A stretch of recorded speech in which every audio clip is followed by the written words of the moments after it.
She stood at the end of a gravel road in November, holding a piece of paper she had read so many times she no longer needed to look at it. The trees on either side had gone bare weeks ago, and the cold came off the field in slow, invisible waves that moved through her coat as if it weren't there. She was 71 years old. She had driven 4 hours alone. She had taken 2 wrong turns on roads without signs and had cried once briefly at a gas station outside of Harlan, and then she had stopped crying and kept driving. That was the kind of woman she was. The deed in her hand was dated April 3, 1978. The signature at the bottom, looping, unhurried, slightly too large for the line, belonged to a man who had been dead for 14 months. His name was Robert James Calloway. He had been her husband for 47 years. She had thought she knew every document he had ever signed, every corner of every drawer in every house they had ever shared. She had been wrong. Ahead of her, barely visible through a stand of old sycamores, was a roofline, brown shingles, a chimney, a window catching the flat winter light and throwing it back in a single pale rectangle. The gate in front of her was iron, rusted at the hinges but still plumb in its frame, still doing the job someone had built it to do a long time ago. There was a padlock on the chain. She had no key. She stood there for a long moment. The wind moved through the sycamores and made a sound like a long, careful exhale. Then Dorothy Eleanor Calloway set down her purse, pulled a hairpin from the braid at the back of her neck, and began to work the lock. She was not a woman who waited for doors to open themselves. Harlan County, Kentucky, sits in the southeastern corner of the state, tucked into the Cumberland Mountains like something the rest of the world forgot to claim. The county seat, the town of Harlan proper, has a population of under 2,000 people, and on a November morning it looks exactly like what it is, a place that once had more and is still deciding what to do about that fact. The courthouse is red brick, federal style, with a flag that the wind treats roughly. The diner across the square serves coffee in white mugs and keeps the same 3 pies rotating in a glass case by the register: apple, chess, and chocolate. The coal industry came through here and left the way such things always leave, with money for some and silence for most. But drive 20 minutes east on Route 119 and the landscape changes. The road climbs and the town falls away, and suddenly you are among mountains that do not care about any of it. The ridgelines are long and dark against the sky. The hollows hold fog in the mornings well past 9 o'clock. There are creeks that have been running in the same beds for 1,000 years, making the same patient sound over the same limestone shelves. In November, after the leaves have come down, you can see the bones of the hills, the shape underneath, and it is beautiful in the way that honest things are beautiful, without trying and without apology. It was here in a hollow off Clover Fork Road that Robert James Calloway had purchased 12 acres of land in the spring of 1978. He had never mentioned it, not once, not in 43 years of marriage, not on any night when money was tight and worry sat at the kitchen table with them, not on any afternoon when they had talked about the future, where they might retire, what they might leave behind. The land had simply existed, legally and quietly in his name, while his life with Dorothy went on in another place entirely, 200 miles away. The season had turned early that year. By the 1st of November, the frost had come twice, and the field beyond the iron gate had gone the color of straw. Dorothy had arrived on a Thursday. The sky was the particular gray of a sky that has finished deciding and is now simply delivering. There was no drama in it, just the weather is doing its work. Something had ended here. Something else was waiting to be found. Dorothy Eleanor Calloway, born Dorothy Eleanor Prentice in Moorhead, Kentucky, on February 14, 1953, had spent most of her 71 years being capable in a way that people noticed but rarely named. She could repoint a brick chimney, rewire a lamp, read a legal notice, and understand what it meant. She had raised 2 children, managed the books for Robert's plumbing supply business for 30 years without a single audit finding a problem, and taught Sunday school at First Baptist in Lexington for 19 of those years. She was not a woman who needed to be told she was remarkable. She knew what she was. That certainty had been one of the foundations of the marriage. Robert James Calloway had been 69 years old when the stroke came. It was a Tuesday in September, early enough that the dew was still on the grass, and he had been walking from the house to the garage when it happened. Dorothy found him 11 minutes later. She would always know it was 11 minutes because she had looked at the clock on the stove when she heard the sound, a single, surprised noise as something dropped, and she had looked at it again in the emergency room when the doctor came out to speak to her.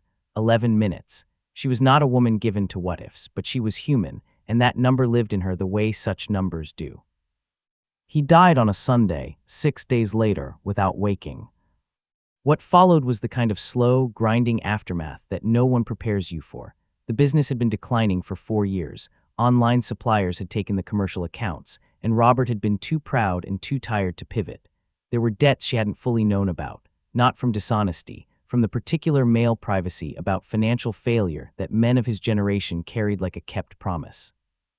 The house in Lexington, the one they'd lived in for 22 years, went to a banknote that turned out to be larger than she'd been told. A second mortgage, taken out in 2019 without her full understanding of the terms, had put the equity somewhere she couldn't reach. A lawyer explained this to her at a table with a glass of water she never drank. She moved into her daughter Patricia's spare room in Richmond, Kentucky, 40 miles east of Lexington, with 4 boxes of clothes, a small television, and the entirety of her inner life, which she kept to herself because that was also part of what she was. Patricia was good to her. Patricia's husband, Gerald, made space without making it a thing, which Dorothy appreciated more than she ever said. But she was 71 years old, and she was sleeping in a room that smelled like her granddaughter's old soccer cleats, and she had been married for 47 years to the same man, and the weight of that subtraction was not something she showed to anyone. She was not helpless, she was hollowed out. There is a difference. The document arrived on a Wednesday in the 3rd week of October, 14 months after Robert's death. It came not through the mail, but through a phone call from a lawyer named Elias Drummond, 73, who had practiced in Harlan County for 40 years, and whose name Robert had apparently listed in a sealed letter filed with the deed. Mr. Drummond had been trying to locate Dorothy for 6 weeks. He had eventually called Robert's sister, who had called Patricia, who had given him the number. "Mrs. Calloway," he said, in the unhurried drawl of a man who had learned that most things worth saying don't need to be rushed, "your husband filed a deed with my office in 1978. He left instructions that it was to be conveyed to you in the event of his death. I apologize for the delay. We had some difficulty with the forwarding address." She had driven to Harlan the next day alone, because Patricia had work, and because Dorothy had decided, in some quiet and unceremonious way, that this was hers to do herself. Elias Drummond's office was on the 2nd floor of a building on Central Street, up a flight of stairs with a wooden banister worn smooth by 50 years of hands. The deed was inside a manila envelope. Inside the envelope with it was a single index card in Robert's handwriting that said, simply, "For when you need something that is yours." She had read those 8 words standing at the window of Elias Drummond's office, looking out at the courthouse square, and she had felt something move through her that she could not name and did not try to. Then she had folded the index card and put it in the inside pocket of her coat, next to her sternum, and she had asked Elias Drummond for directions. Going back was harder than it looked. Patricia would worry. Dorothy had $43 in her checking account above the month's bills. She did not know what she would find. She was 71 years old, and the mountains in November were no place for sentiment. She went anyway the next morning, before Patricia was awake, leaving a note on the kitchen table that said she would call by evening. She always kept her word. Dorothy drove south and east out of Richmond on the Mountain Parkway, through Beataville, through Jackson, through Hazard, the road climbing steadily as it went, the hills growing steeper and the towns growing smaller and the sky coming down lower with each hour. She had brought a thermos of coffee and a ham sandwich in a Ziploc bag and a road atlas from 2009, because her phone's navigation lost signal somewhere past Hyden, and she was old enough to know how to read a map. The weather was doing what November weather does in the mountains, holding its intentions close. The sky was not threatening exactly, but it was not reassuring either. Clouds sat on the higher ridgelines like something settled in for a long stay. The temperature had dropped to 38 degrees when she stopped for gas in Baxter, and the attendant, a boy of maybe 17 with a face still uncertain of itself, had looked at her out-of-county plates and asked if she knew where she was going. "I have a general idea," she told him, and he had accepted that as an answer. By the time she turned off Route 119 onto Clover Fork Road, the light had gone flat and gray, and the sycamores on either side of the road were down to their white, ghost-pale upper branches. She drove slowly. She was looking for a gate. She was looking for the specific geometry of something that had been waiting for her without knowing it. When she found it, she pulled onto the gravel shoulder and sat for a moment with the engine running. Then she turned off the engine. Then she got out. She was moving towards something. She did not yet know if it would break her or save her. She suspected, in the way that people who have survived enough things develop a kind of animal instinct for survival, that it would do neither, that it would be something more complicated and more true than either of those words could hold. The lock gave on the third try. Dorothy pushed the iron gate open, wincing at the sound of the hinges, and walked the gravel path through the sycamores toward the house. It was larger than the roofline had suggested, a full story and a half white clapboard gone to cream with age, with a covered porch that ran the length of the front and a stone chimney at each gable end. The porch boards were sound. Someone had replaced several of them within the last decade. The new wood was a slightly different color than the old, the way honest repairs always show. 2 windows flanked the front door, each with original wavy glass that bent the gray light into something softer than the day deserved. A climbing rose, dormant, thorny, black-stemmed, had taken the left corner post of the porch and the overhang above it, and intended clearly to keep them. The smell when she stepped up onto the porch was dry wood and cold mineral air, and something faintly sweet she couldn't place, until she noticed a broken jar of honey on the far corner of the porch floor, amber-dried, with a hornet's nest built around it that had been abandoned for at least 1 winter. The front door was locked. She used the hairpin again. This time it took 8 minutes. Inside, the smell changed: cedar, dust, and the specific cold of a space that has been unheated through several winters. The floors were pine, wide plank, with the dark patina that comes not from product but from time. A stone fireplace took up most of the north wall of the main room, with a wooden mantel above it. On the mantel was a single framed photograph. She crossed the room and looked at it. Robert, younger, she put him at 30, maybe 31, which would have made it 1979 or 1980, a year or 2 into the marriage. He was standing outside, the corner of the house just visible at his right shoulder, and he was looking at the camera with an expression she recognized from 1,000 mornings: alert, private, satisfied, not smiling exactly, but pleased with something. She stood there for a long time. In the kitchen, she found his tools, a Craftsman toolbox, the same make and vintage as the one he'd kept in their garage in Lexington, organized the same way, with the same small habit of putting the Phillips heads in one tray and the flatheads in another. On the kitchen counter was a tin bread box, the old-fashioned kind with a roll-top lid. Inside the bread box, wrapped in a piece of oilcloth tied with kitchen twine, was a composition notebook with a water-stained cover. And inside the notebook, in Robert Calloway's familiar, slightly too large handwriting, was everything. He had begun writing in the notebook in the spring of 1977, the year before they married. The early entries were spare: dates, weather, observations about the property he had found and was in the process of purchasing. He had been 28 years old, and he had driven out from Lexington on a Saturday after seeing a legal notice in a county paper and something in the description: 12 acres. Hollow off Clover Fork, stone foundation, water rights, had made him feel, he wrote, like I had been told about a place I was already looking for. He had bought it for $4,200. Every cent of it was money he had saved working nights as an electrician's helper during his last 2 years of community college. He had told no one. The entries in 1977 and 1978 were about the work. He had rebuilt the foundation piers with poured concrete. He had repointed the chimney. He had replaced the roof, one section at a time, driving out on weekends and working alone. Dorothy had not been in his life yet when the work began. They met at a cousin's wedding in August of 1977, and when she arrived, the notebook continued, but she did not appear in it. The property remained its own private chapter. What did appear in an entry from March of 1979, 6 months into their marriage, was this: Dee is not a woman who needs rescuing, and I hope she never does. But I have watched what happened to my mother when my father died, and I will not let that happen here. The land is sound. The title is clear. Whatever else goes wrong in a life, this will be hers. His mother, Ida Mee Calloway, had been widowed at 54 and had spent the last 9 years of her life in financial dependence on a brother-in-law who was not unkind, but who was not family either. Robert had been 22 when his father died. He had watched what the absence of ownership did to a woman who had given everything to a household that turned out not to be legally hers. He had been watching that. He never told Dorothy because he did not want her to feel warned about it. He did not want his love to have the shape of worry. He had wanted to give her a foundation and call it nothing, the way good men sometimes do. The last entry in the notebook was from 2019, the same year he had taken the second mortgage, the one Dorothy hadn't fully understood. It said, "If this is ever needed, I hope she forgives me for the silence. I kept it for the same reason I would have told her, because she deserved something that could not be taken. Dorothy sat at the kitchen table of the house she had never seen, in a county she had not known connected her to anything, and she read every word her husband had written.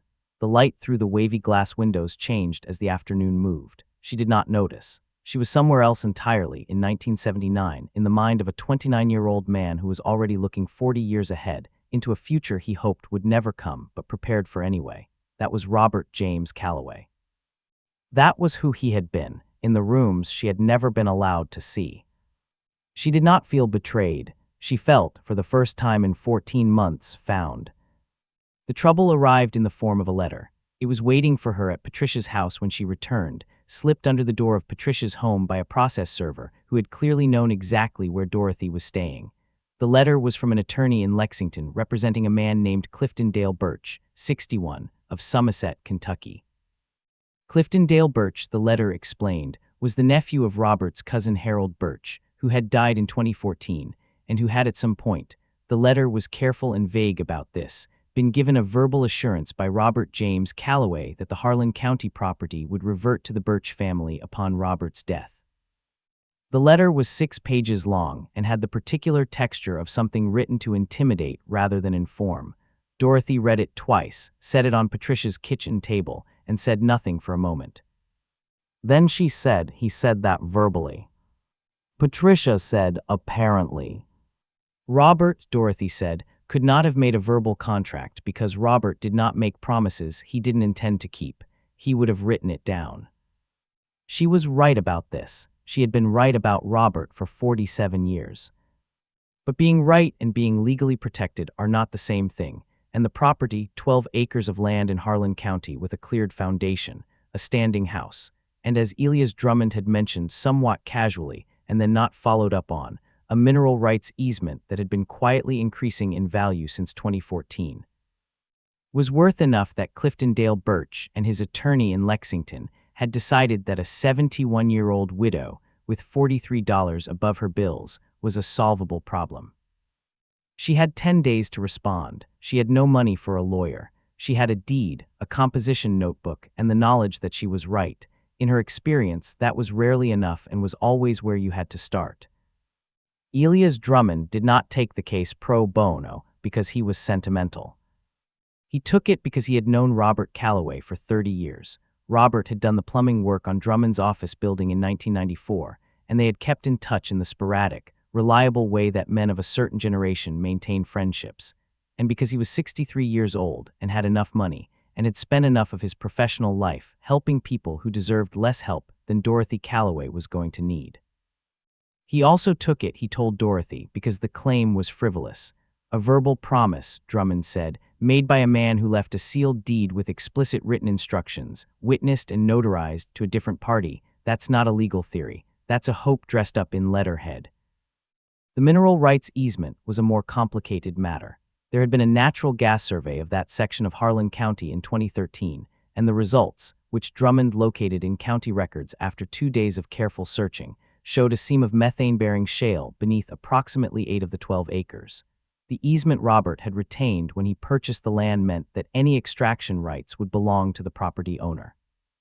Clifton Dale Birch's interest in the property, Drummond now understood, was not sentimental.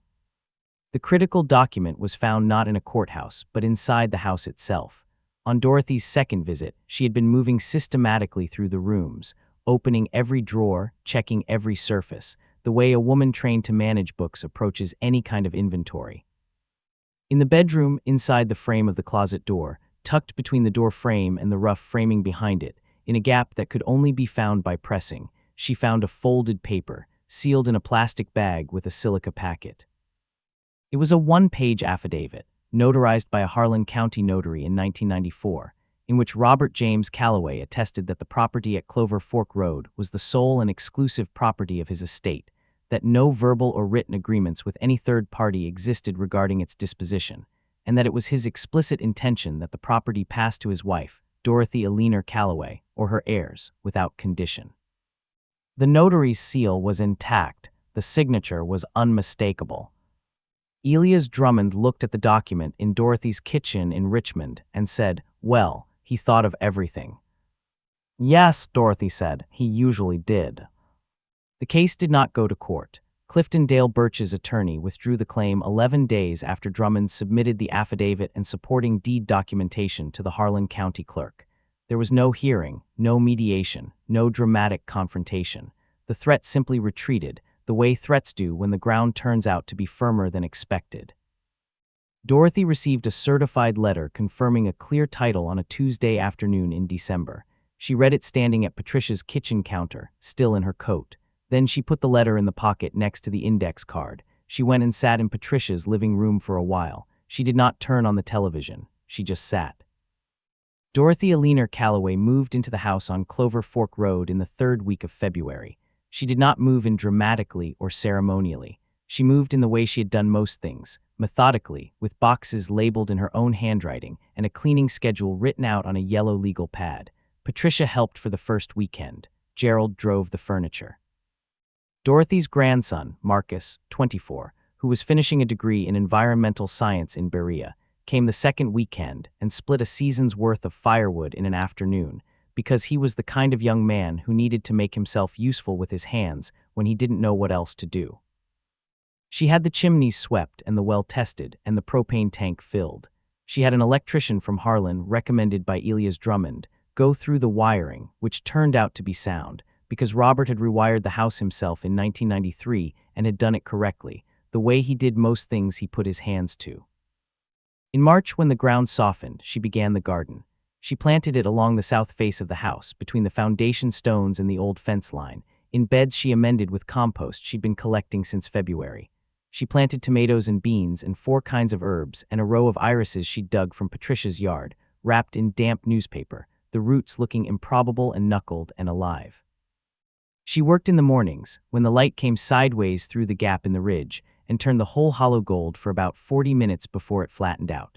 She worked in her gardening gloves and her husband's old barn coat, the one she'd taken from the hook by Patricia's back door when she left in February, the one that still smelled faintly, in certain temperatures, like him. She left the framed photograph on the mantel. She put the composition notebook in the drawer of her bedside table. She slept better in that house than she had slept in 14 months, and she didn't try to explain why. Some things don't require explanation. Some things are simply what the body knows when it is finally in the right place. She did not open the house to the public, or donate it to the county, or make any large plans for the mineral rights, which were now in negotiation with a regional energy company through Elias Drummond, who had offered to handle the matter, and who suggested the eventual figure might provide enough to live on comfortably for a long time. Dorothy listened to this information with her hands folded in her lap and thanked him, and then said she would think about what responsibly meant and get back to him. She turned 72 in February, in the house, with Patricia and Gerald and Marcus and her other grandchild, a girl named Renee who was 17 and who played guitar, and who, on the afternoon of Dorothy's birthday, sat on the porch of the house in the thin winter sunlight and played a song that made the hollow quiet and the trees still, and Dorothy sat in the chair Robert had kept on the porch, a rocking chair, slat-back sound, and listened to her granddaughter play. And the mountains rose on 3 sides of them, patient and unhurried, the way mountains always are, and Dorothy Alina Calloway was home. There is a particular kind of love that does not announce itself. It does not arrive with words or gestures designed to be witnessed. It arrives instead in the form of a thing done quietly, at some cost, over a long period of time, against the possibility of a future the person hoped would never come. It is the love that says, "I am thinking about you in the years after I am gone. I am building something now so that you will be standing on solid ground then. I cannot know when or whether you will need it, but I am building it anyway, because that is what love does when it has time and hands and the ability to see far enough." Robert James Calloway was not an expressive man in the conventional sense. He did not write poems or say, with great regularity, the words that people say. He showed up, he fixed things, he kept his word. He worked on a house in a hollow in the mountains on weekends for years before anyone in his life knew it existed, because he had watched what happens when a woman is left with nothing that is legally hers, and he had decided, at 28 years old, that this would not happen to the woman he intended to love for the rest of his life. That is not a small thing. That is an extraordinary thing. And it arrived, as extraordinary things often do, 14 months after his death, in a manila envelope, in a lawyer's office above a staircase with a worn wooden banister. We carry a great deal of grief in the wrong posture. We carry it facing backward, looking at what was, measuring the distance between then and now, finding ourselves always on the losing end of the calculation. Grief is real and it is heavy and it deserves to be carried honestly. But there is a room inside grief that most of us do not find, not because it is hidden, but because we stop walking before we reach the door. The door is not obvious. It does not look like relief. It often looks like one more hard thing, one more trip to an unfamiliar place, one more lock that needs to be worked open with a hairpin in the November cold. Most people turn back before they find out what's on the other side. Dorothy Calloway did not turn back. That is the whole story, in one sentence. There is something else here worth saying, about the things that are prepared for us in silence. We live inside relationships and believe we know them entirely, believe we have accounted for every room, every corner, every quality of light. We have not. People are larger than we can see. The ones we love most are, in some ways, the ones we see least clearly, because love looks at the face and the gesture and the habit and does not always look at the full depth of the intention underneath. Robert kept a secret from Dorothy for 43 years. The secret was not a betrayal. It was a provision. It was a man saying, in the only language he fully trusted, the language of deeds and tools and properly poured concrete, I see the future, and I am standing between you and the worst of it. That is not distance. That is intimacy of a very particular and very serious kind. And then there is this, which is perhaps the most important thing. It is never too late to inherit what was always meant for you. Dorothy was 71 years old and nearly broke, and sleeping in a room that smelled like soccer cleats when the letter found her. The timing was bad by any reasonable accounting. And yet the timing was exactly right, because she was still alive and still capable and still, underneath the hollowness of her grief, entirely herself, the woman with capable hands and a sharp mind and a dignity that never required an audience. The inheritance was not the 12 acres or the mineral rights or even the house itself, though the house was real and solid and hers. The inheritance was the knowledge that she had been known more fully than she realized by someone who had loved her with more foresight than she had understood. That knowledge does not require a deed. It does not require a notary's seal. It arrives in the reading of a composition notebook at a kitchen table in November light, and it says, "You were never alone in this, not even in the years before we met. He was already building something for you. You just had to be willing to drive far enough to find it." Dorothy Eleanor Calloway sat in a rocking chair on a porch in the mountains in February and listened to her granddaughter play guitar, and the music went out into the hollow and the hollow received it, and she rocked slowly, and she was home, and that was enough, and it was everything, and the mountains, as always, held their peace.